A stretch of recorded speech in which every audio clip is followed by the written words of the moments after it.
స్వర్గీయ మాజీ ప్రధాని రాజీవ్ గాంధీ జయంతి సందర్భంగా సోమాజిగూడలో రాజీవ్ గాంధీ విగ్రహానికి T Congress incharge Manikrao Thackeray, TPCC chief Revanth Reddy ఇతర ముఖ్య నేతలు నివాళులర్పించారు. ఈ సందర్భంగా యువతకు 18 ఏళ్లకే ఓటు హక్కును కల్పించిన ఘనత రాజీవ్ గాంధీదేనని చెప్పారు. గ్రామ పంచాయతీలను బలోపేతం చేసి మహిళలకు రిజర్వేషన్లు కల్పించినట్లు గుర్తు చేశారు.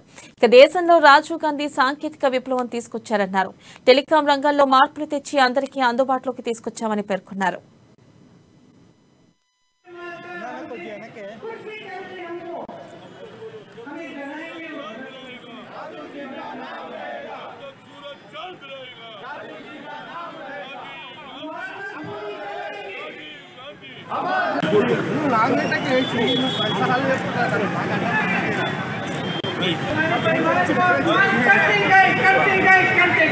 వారు మొట్టమొదటి ప్రధానమంత్రిగా హరిత విప్లవం తీసుకొచ్చి ఈ దేశాన్ని పంచవర్ష ప్రణాళికతోటి అభివృద్ధి పదం వైపు నడిపించారు.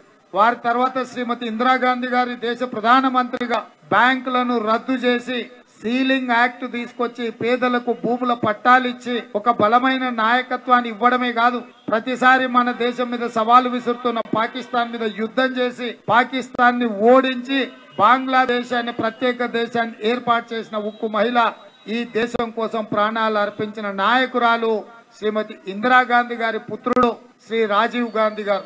రాజీవ్ గాంధీ గారి గురించి చెప్పాలి అంటే ఇవాళ 18 సంవత్సరాలు నిండిన యువకులు ఓటేస్తుందంటే ఆ ఓటు హక్కు, ఓటేసే అధికారం ఇచ్చింది రాజ్యాంగ సవరణ చేసి శ్రీ రాజీవ్ గాంధీ గారు అన్న సంగతి నాటి యువత గుర్తు చేసుకోవాల్సిన అవసరం ఉంది.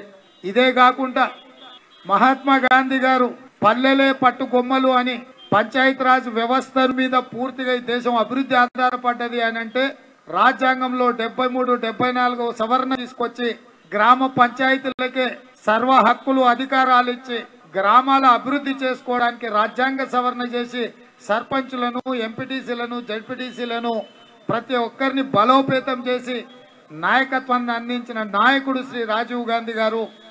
ఇదే కాదు, ఈరోజు ఈ దేశంలో మహిళలకు స్థానిక సంస్థలల్లో 50% రిజర్వేషన్లు ఉన్నాయంటే మహిళల చేతిలో అధికారం ఉన్నప్పుడే ఆ దేశం అభివృద్ధి చెందుతుందని చెప్పి ఆడబిడ్డలకు స్థానిక సంస్థలల్లో 50% రిజర్వేషన్లు తీసుకొచ్చి మహిళలకు రిజర్వేషన్లు ఇచ్చింది కూడా శ్రీ రాజీవ్ గాంధీ గారు.